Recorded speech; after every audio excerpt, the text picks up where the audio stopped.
Hello friends. Today I would like to share a story passed down to me from my ancestors.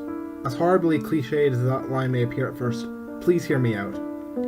You see, like many, I have Scottish heritage, and have thus heard tales of the vicious man-eating kelpies or the gruesome red-cap pixies that were believed to haunt the remote areas of Scotland up until the recent past.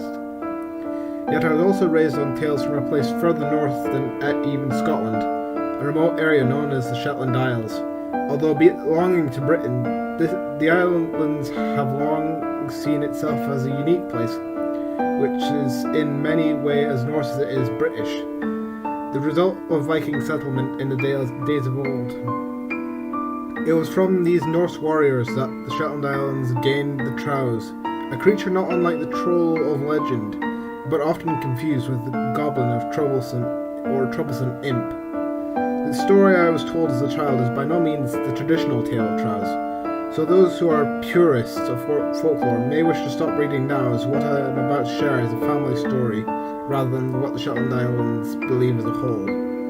Now, when I was young, I was told about the Trows and how they would like to pick their victims often at random, like many boogeyman men. They favor disobedient children or drunken fools who strayed too far from the path, though they were also just as prone to going after members of the clergy, taunting them and testing their faith as they made frightening faces and jumped to and fro in the shadows. One of the more frightening traits I was told about the Trows was that if they were ignored, they would not simply disappear. They would stalk their victim and grow progressively more violent until they would leap onto their victim's back and cling on, clawing and biting as they rode the victim across the wilderness, usually some untimely demise at the edge of a cliff or stream.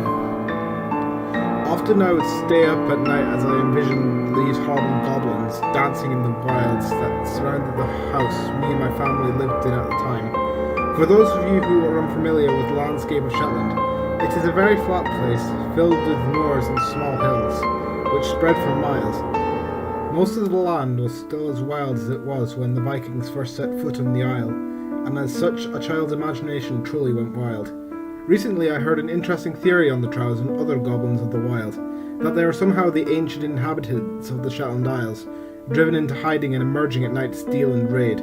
This idea was almost as fascinating as the fairy folk themselves, and although I'd outgrown my childhood fear of Trows, I will always remain amazed by these stories. You see, although I personally do not believe in the Trows, there are still many in the Shetland Isles who do. Many of these people are of the older generation, but there are also children who grow up in fear of the Trows. Each family tell their own tale, thus each individual seem to envision them differently. Yet the common desire to do is harm to children, livestock, and those who stray too far from home was almost universal trait to the Trows' tales. Shortly before I left the Shetland Isles to move to my current residence, I witnessed this startling display of how little some things have changed over the centuries, as two women sat and talked about a family whose daughter had been awoke at night to ugly figures pelting mud at her window, a trick often used by Trows to terrorize their victims. The father had went off to chase off what he had thought were local children playing pranks, only to experience a rush of terror as he was suddenly chased by what he described as an ugly little man with eyes like hot coals. The father ran into his home and, according to the woman, called police, who arrived to find the family in a terrible state, but no signs of the so-called monsters, though the police did see that the daughter's window was covered in mud. To this day, I often wonder if there were any truth in that classic old wife's tale. A little shiver ran down my spine, reminding me that even in my adult years, the Trows can still bring back memories of that distant land.